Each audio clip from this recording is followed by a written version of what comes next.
Good evening, ladies and gentlemen. The makers of Super Shell gasoline invite you to Shell Chateau, where your host is the world's outstanding entertainer, Al Jolson, with an all-star bill of famous guest stars. We switch you now to Shell Chateau, where you'll be greeted by Al Jolson.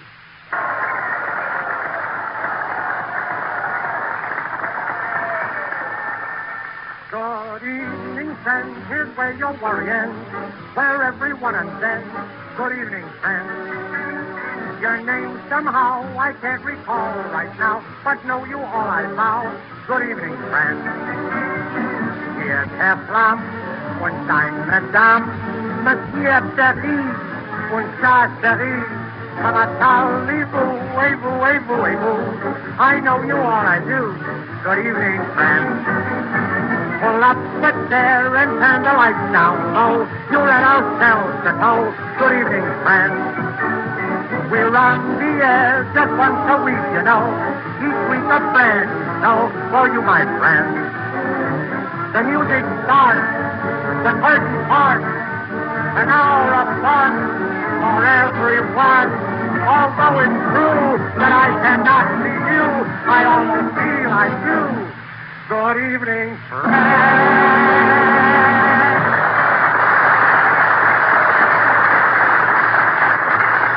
Thank you, folks, thank you. Here it is Saturday night again, and we're all back in Shell Chateau. Good old Shell Chateau once more. And it's a pleasure to welcome you, ladies and gentlemen, because tonight we really have a great show for you. Listen, and I'll tell you who we have. For song, we have the lovely, the charming, the talented star of the year's most successful picture, Ginger Top Hat Rogers. Well, I don't have to tell you what a terrific hit Miss Rogers made in that picture. And immediately after the preview, they gave a big party in her honor. And believe me, folks, when I tell you, everybody that was anybody in the picture business was there. And Victor Young and I were invited. I don't know why. And the minute we entered the house, I noticed they were burning incense. Well, believe it or not, as Mr. Ripley would say, the one thing I can't stand is the smell of burning incense. So I called the butler over and I said, listen, I said, the odor in this room is very offensive to me. Do you mind getting rid of that punk? And what do you think the butler did? Threw Victor Young right out of the window.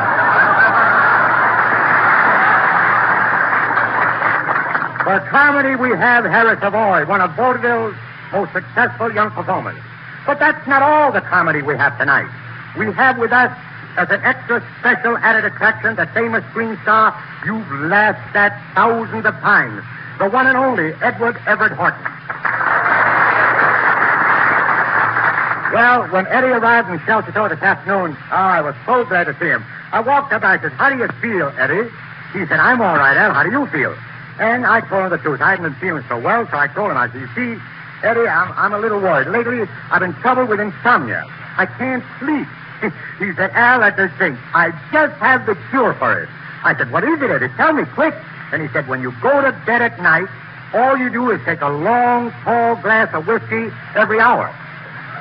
I said, Eddie, do you mean to tell me that it'll cure insomnia? He said, no, but it'll make staying awake a pleasure. Well, and for music, of course, we couldn't have anybody else. We have Shell Chateau's own famous maestro, Victor Zebop Young. Hero Zebop. Well, folks, right now I'm going to ask Victor to play a song for me. It's a number I introduced in Shell Chateau 3 weeks ago from the new Warner Brothers picture starring Ruby Keeler and Dick Powell, Shipmates Forever. The title is I'd Like to Take Orders from You, and it's number 1 in Pensacola, New Zealand. Spell out, Victor.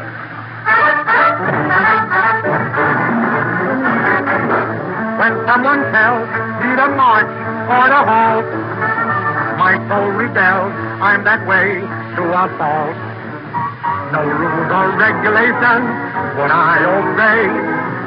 Then I met you, and I knew right away.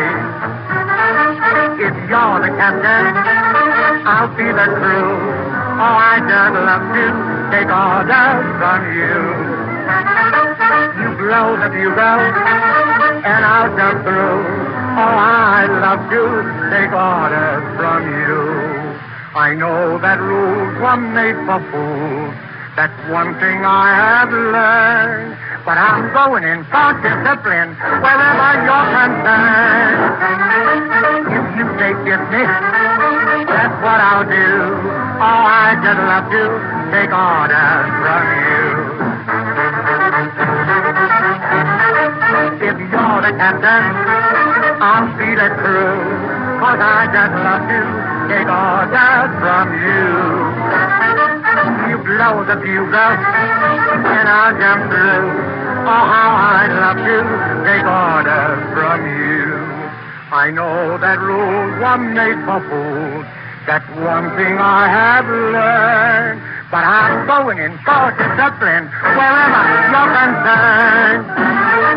If you say kiss me, that's what I'll do. 'Cause I just love to take orders from you.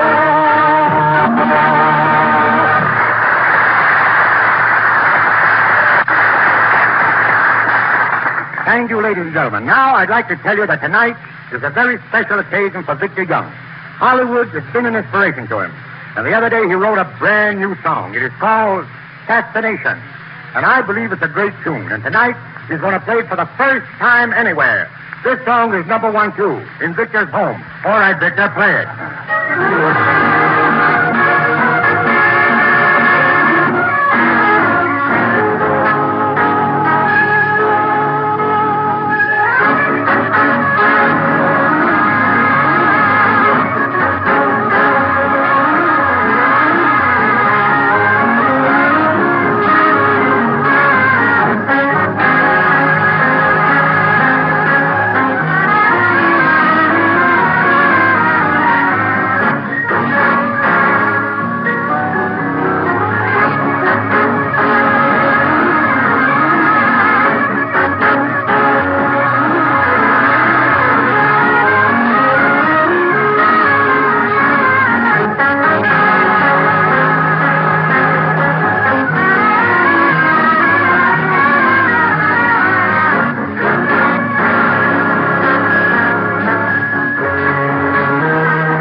We're back in Chateau, ladies and gentlemen, and you know those two kids that work here, Jack Stanton and Peggy Gardner?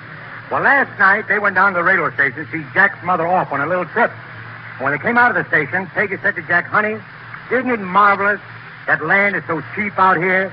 We'll be able to have a house anywhere we want when we get married."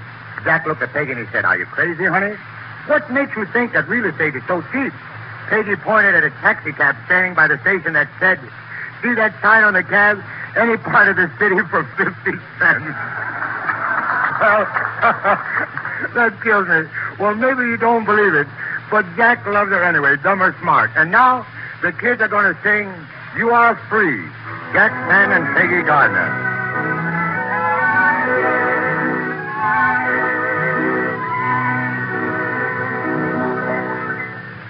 Free as the birds in the air, flying with never a care, wandering about like evening breeze through the trees where we please. Love is the tyrant, I know, and I'm glad it is so. When you are captured, your freedom ends. So let us go on being friends. Love is just a game that you are playing. Love is nothing but a game of chance. For the one who chooses very often loses. Love is never sure to be romance. Danger always lurks in Cupid's arrow, but he hasn't aimed at you and me. If you are thinking of some other one to love, you may always know that you are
All right. The telephone number is 27. I forgot where I was at. Our first guest in Chateau tonight is a man you've seen many times in pictures. Edward Everett Horton. That's your submarine. Oh, thank you. Oh, you'd like that. I would very much. But, of course, if you're sending out, I'd much rather have a small orange tea. You know, they didn't serve anything at lunch. Now, look here, you. You left to the office and went back to the doctor's. Oh, now you're getting warm. Yeah. And then you doubled back to the office again. Warmer still. Then you let yourself in, opened the safe, and took those bonds. Oh, now you're all cold again. Oh, take them back. All you can get out of an empty skull is a rattle. Come on. You can sit down a while, and then we'll start all over. Well, I don't mind continuing. I'm not a bit tired. Well, we are. Oh, I can play this game for hours and hours and hours. Oh, get him out of here. Take him back to his Thank you. cell. Thank you, officers. It's been very interesting, but you don't even know the rudiments of the game.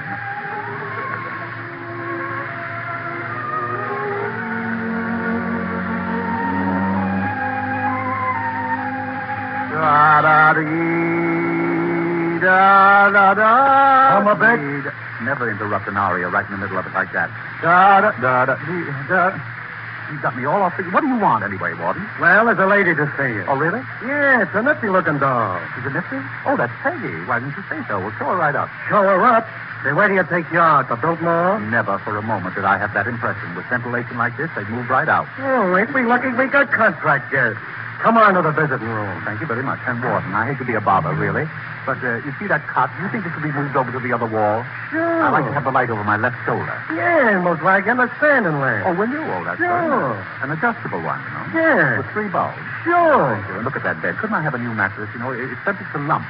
Why don't you make a complaint list for the commissioner? He loves to read. Oh, can you read? Well, Sure. I didn't know. Yes. Well, send up some stationery, will you? Oh, Peggy, darling. Well. Oh, my, how nice of you to call. Sit down. Yeah? And keep your hands back at the counter. Like this? You got 10 minutes. 10 minutes. Something like school, isn't it? Homer, are you all right? Well, I'm not so bad, Peggy. Outside of a little toxic something. Yes, I'm quite comfortable, yes. Why did you do it? What reason was there? Peggy, and that cop here, miss? Yes. Peggy, you remember my telling you about my Uncle Eustace? Yes? Well, he was public enemy number 1 out there in Sheboygan, Wisconsin. Ah, baloney. Have you lost your mind? Peggy, I saw the whole thing in a flash. So what? Well, when I came back from the doctor Saturday, I saw you there in the office. I saw you down in front of the safe. I saw the bag right on the floor. I knew all about the money you needed for your brother's operation. I knew why you did it. Homer, you confessed to something you didn't do because you thought you were saving me? Oh, my dear girl, you heard what Mr. Davis said. It was 20 years. 20 years in prison. Why, that's practically a lifetime. You couldn't stand it. But I didn't take them, Homer. What do you mean? You didn't take them? Of course not. Oh, well, then, my dear girl. Oh, well, that makes everything all right. Oh, you poor, foolish, silly darling. Can't you see what a mess you're in? Well, no, if neither of us did it, how can there be any mess? You've confessed. Yes? If Mr. Davis doesn't get his bonds back, you will go to prison for 20 years. Oh, my dear girl, that's where the joke's on him. I couldn't stay in any prison more than 3 months. What? Why not, Peggy? I have only 3 months to live. Homer, what are you talking Saturday, about? I took your advice. I went to see the big specialist. He told me I have a toxic thing of a leaky ventricle. As a matter of fact, Peggy, I feel leaking right now. Nonsense. You're going to live to a ripe old age. Oh, my Homer. dear girl, never say a thing like that. You don't suppose I would have insulted Mr. Davis in his office this morning if I thought I was going to live. What did you say was the matter with your heart? It's a leaky ventricle, and all of that very, very serious thing. A leaky ventricle? Yes. And what was the name of the doctor? Oh, it was a marvelous doctor. You should have seen that office. All chromium, and he thumped me on the back, and then his name was Emmanuel Hugh Singer. Singer, that's the name. Don't tell me. Homer, that Dr. Singer is a fake. He was arrested today on complaint of the Medical Association. He tells everybody they have leaky ventricles. Everybody? Well, everybody has. I've got the only... Peggy, what do you mean? What are you talking about? That's You mean it? Of course. You're sure? Positive. Oh, my dear girl. Oh, that's terrible. Why, that puts a different complexion on the whole thing. You need to say there's absolutely nothing the matter with me at all. Nothing. Time's up, you two. I've got a lot more to say now. Just a minute. Time's up. Oh, dear. Yeah, maybe. Well, Homer, I'll get bail for you somehow. You'll have to, Everything will be all right. You think so, really? Yes. Oh, Peggy, I hate to be such a bother. Bother. Homer, you're just swell. Hey, you two, cut that out. Officer, did you see what she did? Sure. She kissed me. You don't tell me. And that means... Goodbye, nothing. I'll see... well, you know what I mean.